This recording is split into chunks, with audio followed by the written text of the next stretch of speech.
지금까지 마드리드, 톨레도, 그라나다, 세비야를 다녀왔어요. 마지막 여정인 바르셀로나로 떠나볼까요? 세비야에서 바르셀로나를 갈 때 대표적인 두 교통수단이 있는데요. 하나는 기차를 타는 방법과 다른 하나는 비행기를 타고 가는 방법이 있답니다. 여기서 큰 차이가 있어요.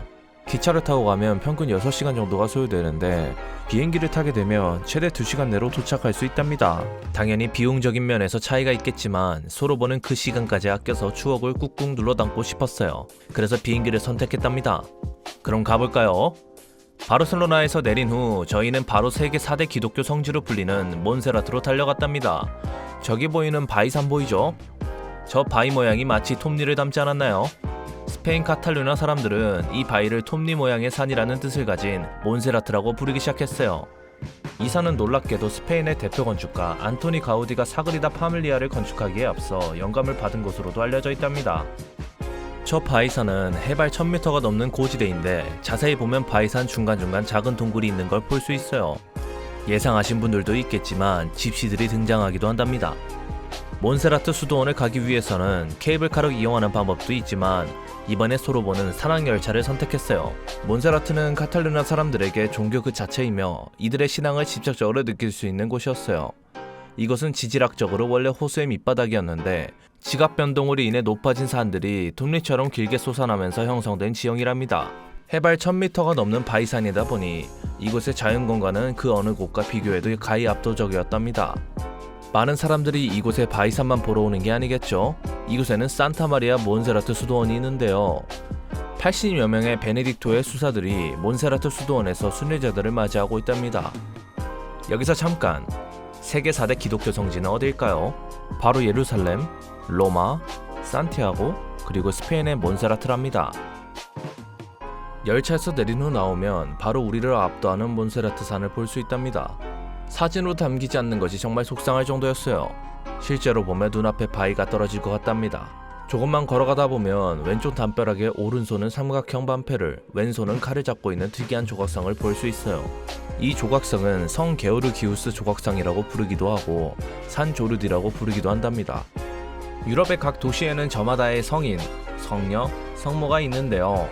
카탈루냐에서는 1456년부터 산 조르디를 수호성인으로 모시고 있답니다. 이 조각상이 바로 산 조르디예요.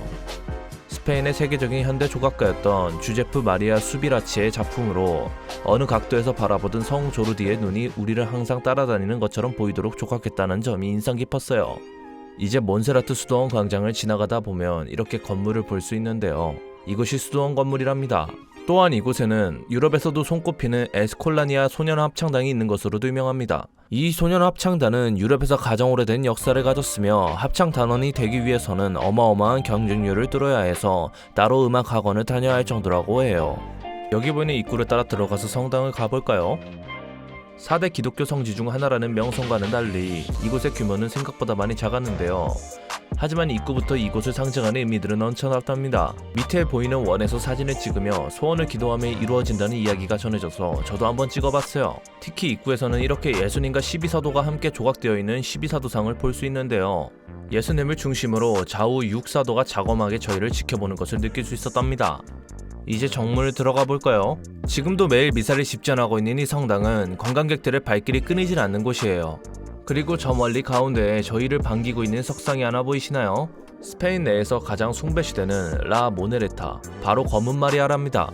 투명 유리로 막혀있는 것 같지만 잘 보면 오른손에 들고 있는 구슬을 만질 수 있도록 구멍을 뚫어 놓은 것을 볼 수 있는데요. 이 구슬에 손을 대면 좋은 일이 생긴다는 속설이 있답니다. 이 순간을 경험하기 위해 전 세계의 순례자들의 발길은 매년 이곳을 향하고 있어요. 1812년 유럽을 호령했던 나폴레옹에 의해 파괴되었으나 곧 다시 지어졌고 당시 교황이었던 레오 13세는 검은 마리아를 카탈루냐의 수호성녀로 공식 선포했답니다. 라 모네레타의 뜻이 검은 것이라는 의미인데요. 마리아가 왜 검은색인지는 의견이 분분하지만 약초의 그을음이나 화학 적용으로 인해 색깔이 변하자 아예 검은색으로 채색했다는 이야기도 있답니다. 저희가 갔을 때는 무슨 이유에서인지 관리자분이 마껏 못 들어가게 하더라고요. 속상해하고 있을 때 포기하지 않고 마지막으로 다시 가보니 문 앞에 아무도 없어서 재빠르게 들어가 보았답니다. 어디서 많이 본 그림이지 않나요? 이 그림에 보이는 인물은 베네딕트 수도의 검은 수도복을 입은 성 베네딕트랍니다. 약 500년경 혼란스러웠던 로마 사회에 회의감을 느꼈던 베네딕트는 그곳에서 학업을 포기하고 개인의 거룩함을 목표로 하는 수도사의 삶을 선택하지요. 6세기 베네딕트 수도의 성립을 시작으로 유럽의 수도원 운동이 생겨났으며 중세 학문과 교회의 발전에 크게 기여했다는 사실. 원래 이곳도 줄이 엄청 긴 걸로 유명한 곳인데 저희는 정말 운이 좋게도 바로 갔답니다. 저희는 이때까지만 해도 잘 몰라서 그냥 구슬에 손만 대고 신기하게 보다 왔어요. 지금 와서 다시 보니 정말 민망하네요. 저희를 제외한 대부분의 분들은 이렇게 기도를 한답니다. 수도원과 성당을 다 본 뒤에 옆길로 나오면 이렇게 내 영혼의 안녕과 앞으로의 바람을 기원하는 촛불을 밝히는 곳도 있답니다.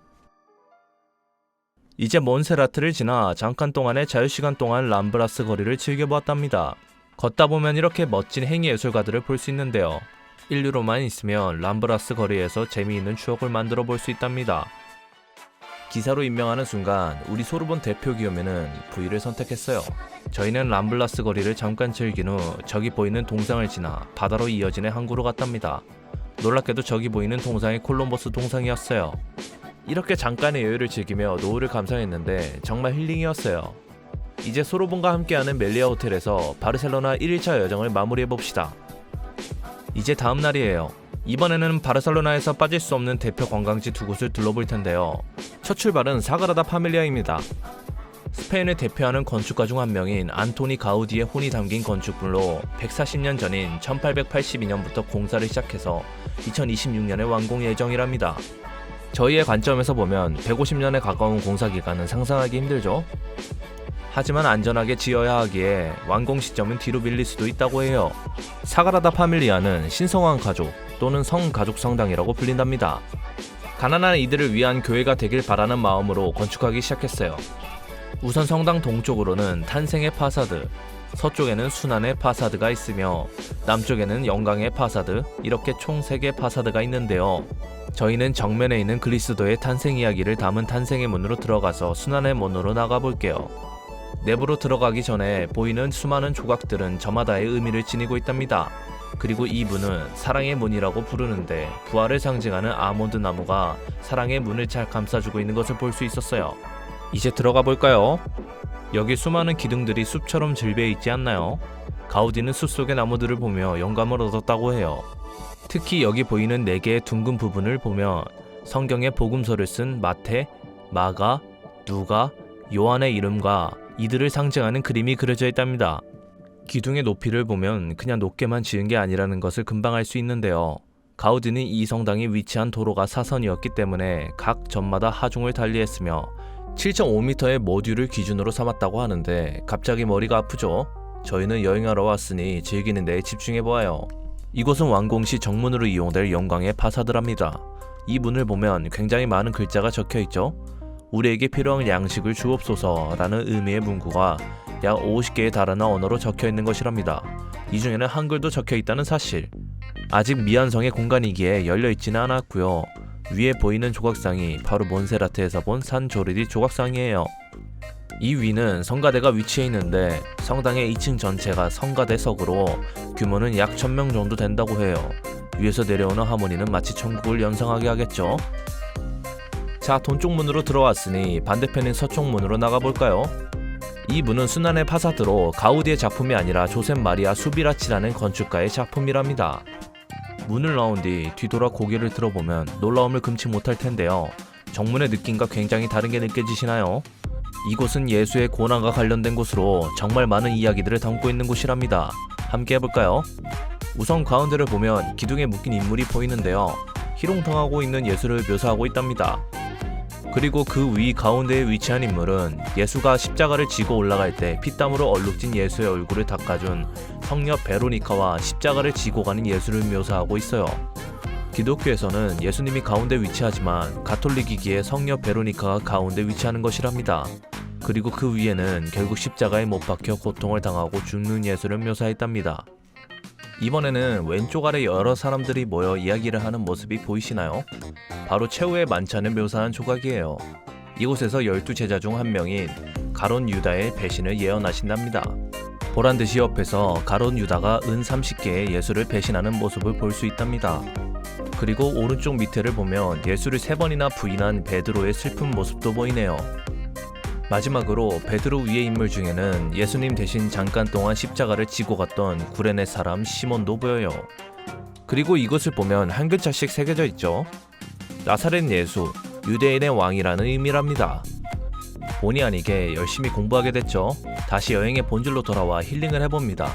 길 건너 사진을 이쁘게 찍을 수 있는 공간이 많으니 추억을 남기고 와보아요. 이제 마지막으로 안토니 가우디의 또 다른 건축물인 구엘공원을 방문했답니다. 화려한 무늬와 웅장한 규모에 가려진 구엘공원에 진실이 있다는 거 아시나요? 구엘공원은 가우디의 후환자였던 구엘이라는 인물이 영국의 전원도시에서 영감을 받아 이곳에 대규모 단지를 만들려고 하였고 부자들에게 분양하고자 만들어진 곳이었답니다. 한마디로 주택단지였다는 것이죠. 그러나 구엘이 사망하면서 이 프로젝트는 흐지부지 되어갔고 이 주택단지는 구엘의 아들에게 상속되는데 이 아들이 1918년 바르셀로나시에 기증을 했습니다. 하지만 이곳을 관리하기가 쉽지 않았던 바르셀로나시에서는 1922년 이곳을 공원으로 탈바꿈하여 시민들에게 개봉하기 시작했답니다. 오픈 시간 이후부터는 입장료가 있지만 그 전에 들어가면 무료라는 아이러니한 상황. 이날도 역시 정말 많은 관광객들이 구엘공원에서 추억을 만들어가고 있었답니다. 해가 아주 쨍쨍했기 때문에 그늘에서 쉬는 사람들도 제법 있었어요. 여기 구름과자처럼 생긴 두 건물은 구엘단지를 지켜주는 경비원들을 위한 숙소로 지어졌다고 해요. 지금은 전시관과 기념품 가게로 변화했답니다. 특히 일몰이 아름답기로 유명한 곳이다 보니 시간 맞춰 오는 사람들도 많았어요. 이제 구엘공원의 마스코트인 도마뱀을 만나러 가기 전에 눈길을 사로잡은 건 여기 보이는 정말 특이한 구조물이었어요. 이게 의도하고 만든 건지 잘못 만든 건지 두 눈을 의심했는데 놀랍게도 치밀한 계산을 통해 돌멩이를 쌓아 올린 구조물이라고 해요. 100년이 지나도 무너지지 않는 돌기둥이라니 정말 놀랍네요. 더 내려가다 보면 고대 그리스 같은 기둥들이 또 나타나서 놀랐는데요. 이 공간은 원래 시장이 있을 예정이었던 곳이라고 해요. 깨진 타일을 이용해서 해와 달과 별을 연상하게 한 가우디의 천재성도 볼 수 있었답니다. 시장을 지나 조금만 더 내려가면 핫한 곳이 등장할 거예요. 이제 드디어 도마뱀을 만났어요. 오랫동안 보고 싶었던 친구를 만난 느낌이었답니다. 이 또한 타일을 모자이크 형식으로 해서 만든 도마뱀이었는데 정말 귀여웠어요. 무조건 사진에 남겨야겠죠? 소르본은 이곳에서도 추억을 남기고 갔답니다. 스페인의 여정을 마치고 숙소로 돌아가서 귀국 전 들뜬 마음을 가라앉히기 전에 소르본도 최후의 만찬을 즐겨보았어요. 현지인들의 추천으로 알게 된 해산물 식당에서 또 한번 불태웠답니다. 미운 눈 떡 하나 더 준다지만 소르본은 미남에게 고기를 더 준답니다. 자, 지금 기부의 현장에 와 있습니다. 동아야. 어머, 동아. 우와. 소르본은 역사 교육을 돈반한 여행이기에 잊지 못할 추억을 쌓을 수 있는데요. 무엇보다 행복과 힐링을 주제로 하고 있답니다. 특히 서로 다른 환경에서 지내다가 만난 우리는 신뢰와 사랑이 정말 중요하지요. 서로를 알아가는 마니또 활동을 통해 한층 더 깊은 여행이 되길 희망합니다. 그럼 다음에는 서유럽에서 만나요. 안녕.